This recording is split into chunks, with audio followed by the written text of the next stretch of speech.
These are the 12 financial rules that I used to make myself a multimillionaire. And I don't care if you're 19 or 29 or 39 or even 55 like me. But the earlier you learn this, the better your life gets, because money doesn't just reward effort.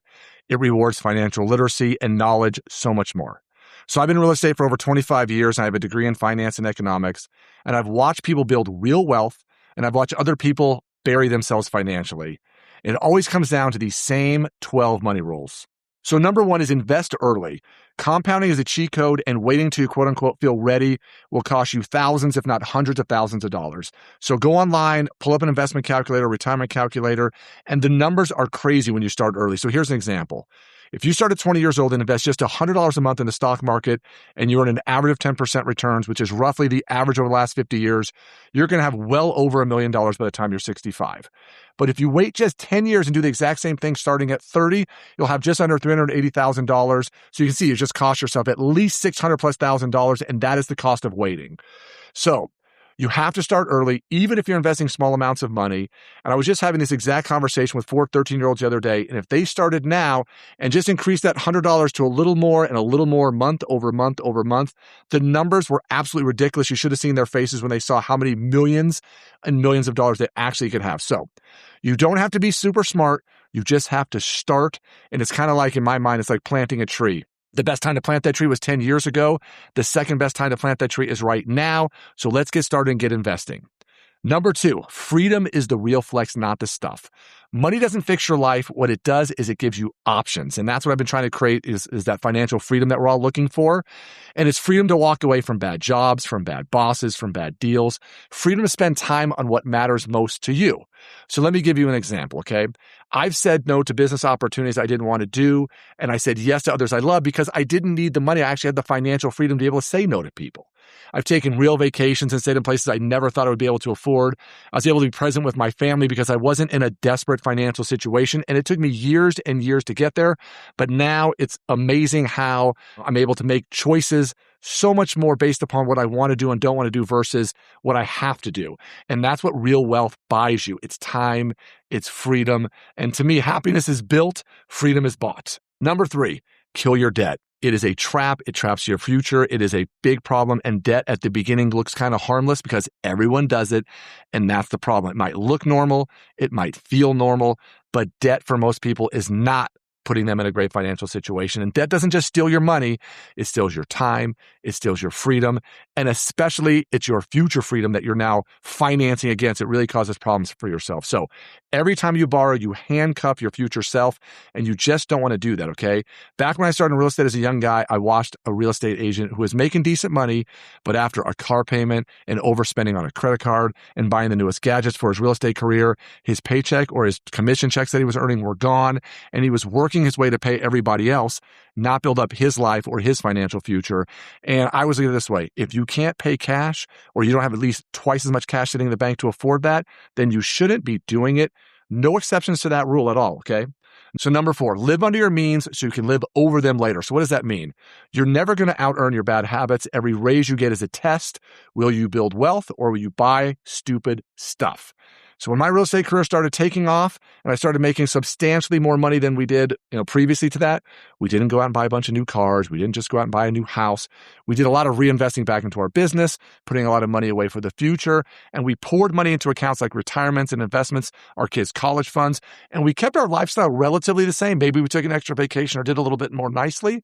But eventually we did some small upgrades and we took some nice trips. We didn't go crazy living above our means. And that's what I'm talking about. When you first start to make a lot of money, just be smart about it, okay?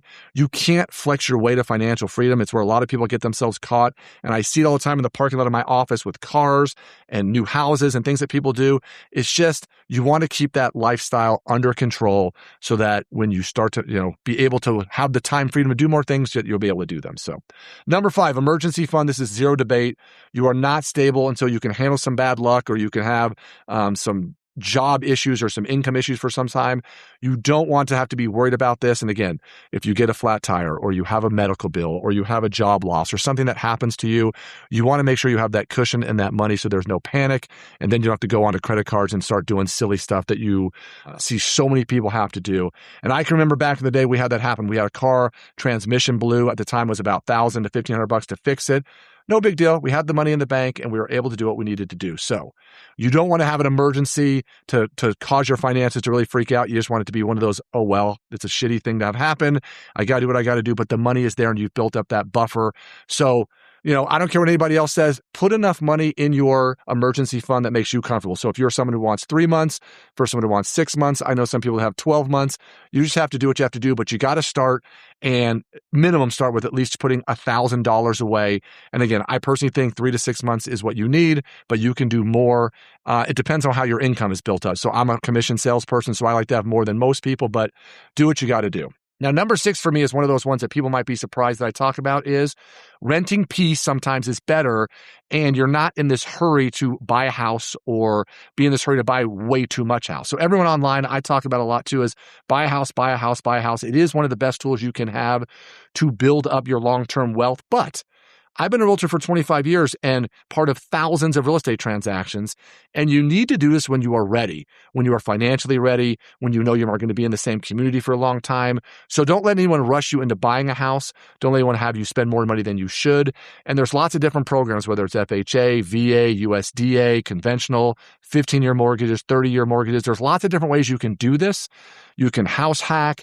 You can buy rental property in other markets if it makes sense to buy rental somewhere else and rent where you live. There's lots of ways to do this, but don't be in a hurry. But it is something to put into your investment portfolio that you need to be looking at, because if you trust the realtor and the person you're working with, this is huge on your journey to financial freedom. So just know you can do it. But don't let anyone tell you that renting is a bad idea. There are times when renting does make sense. It is just not a long-term wealth building strategy, and is definitely not something that you should be doing for 30 and 40 years. But it's something that you can have a conversation with someone like myself about and make sure that you make smart decisions with it.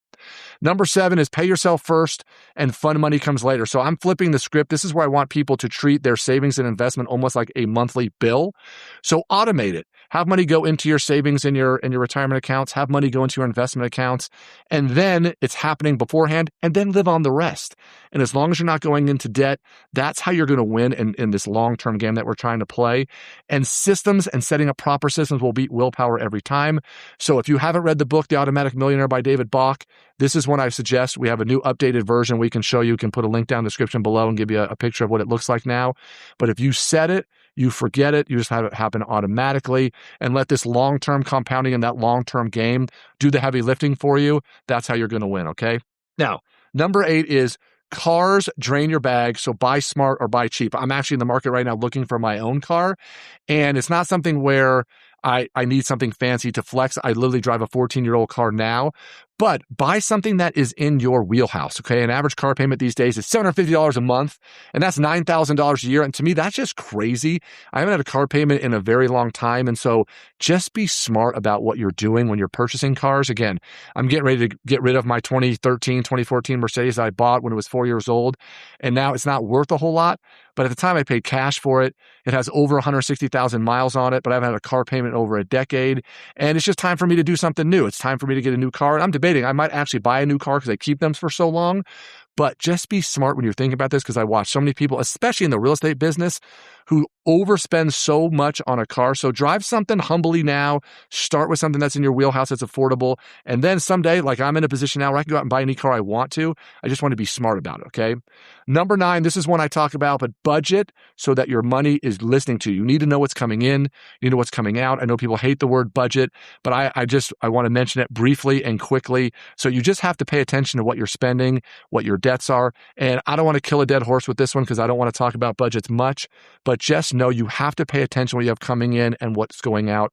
And if you share your money with another person, you have to be on the same page with them so that you can be smart about knowing what's coming in and out and moving forward in putting yourself in that position of financial freedom. That's what the whole point of the budget is to give you freedom. It's not to be this punishment on not spending your money for anything, okay? Number 10, inflation is a pickpocket. So you got to guard your cash, meaning when I talk about emergency funds, it doesn't mean just sit it in a savings account earning 0% interest. It means be smart about it, be able to get to it quickly, earn 4, 5, 6, 7%, whether it's a high yield savings, whether you're investing in some really low risk stock portfolios, whatever the case may be, but just be smart about it, because if your money just sits there and isn't doing anything and it's not growing, it just becomes less valuable over time because inflation, things become more expensive.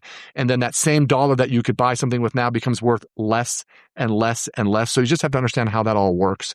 So just be cautious with that. All right. So number 11 is what I call money and love mix. So you have to handle both with clarity, meaning money problems destroy many relations faster than almost anything else. And trust me, I've seen this way too often in my real estate career, where I'm helping people who are selling properties because they got divorced or they went and bought properties with people that they should have in the first place. So whoever you share money with, you need to talk about it openly. You need to talk about it honestly. You need to make sure you're on the same page with your partner. You need to just understand whoever you're doing investments with. I have investments with people that are not my relatives or people that I just do business with.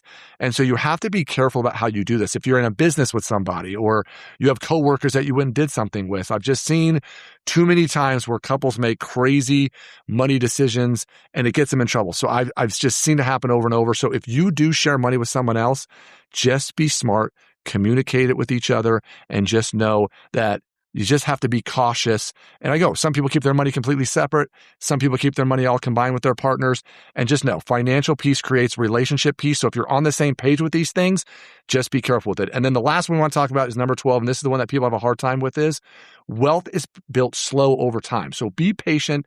Don't be in a hurry. Everyone online wants to show the results and how they got there instantly, and they don't want to talk about the process of how it works. So real wealth can be very boring, be very repetitive, but just be consistent. And my best friend and I have been saying this forever, be the tortoise, not the hare.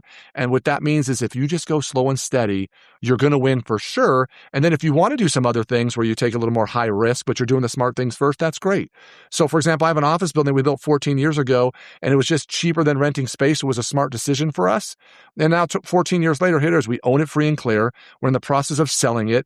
It's worth $1 million more than we paid for it back at the time. And that was one of those things where compounding and patience and giving ourselves a smart place to work is going to work out for us in a manner that I never imagined that 14 years later that it would be worth that much more, or that we would have all this equity built up in it. So consistency is going to build that try to get rich quick thing every time. The boring, slow stuff will make you rich for sure.